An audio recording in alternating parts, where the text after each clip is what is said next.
Hi guys! My name is Mikey and ini-invite ko kayo sa bagong meat shop dito sa Parang Marikina, Mr. Chu Butcher and Grocer.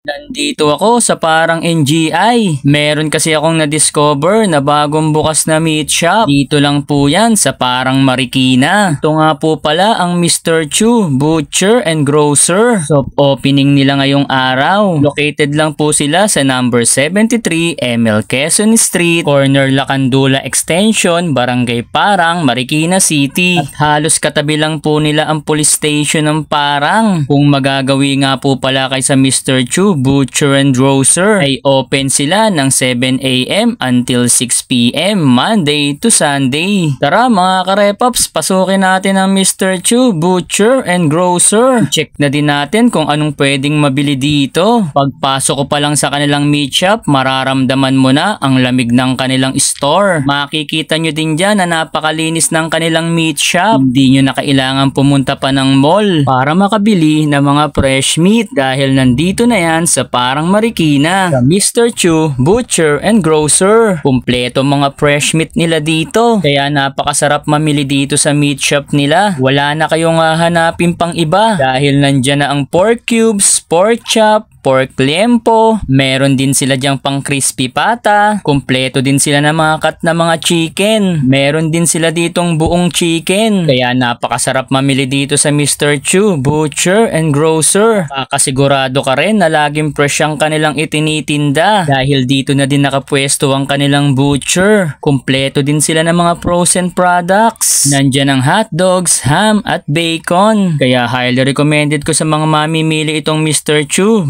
Butcher and Grocer. Meron din pala sila ditong iba't ibang cut na mga fish. Naghahanap ako kung anong pwede kong mabili. May ino-offer sa akin si Ma'am Mikey. Ito daw yung master meals nila kung tawagin. Sisig at lumpiang Shanghai. Timpla daw ito at gawa ng isang magaling na chef. Kaya nag-order na ako niyan para matikman. O paano, visit na lang po kayo dito sa Mr. Chu Butcher and Grocer para mabili nyo ang kanilang mga fresh na meat. Nag-o-offer din pala sila dito ng mga delivery. Nandyan po ang contact number nila kung gusto nyo magpa-deliver. O paano, dito ka na din tatapusin ng vlog ko. Paki-follow na din ako at paki-like and share ng aking video. Marami pong salamat. Ingat!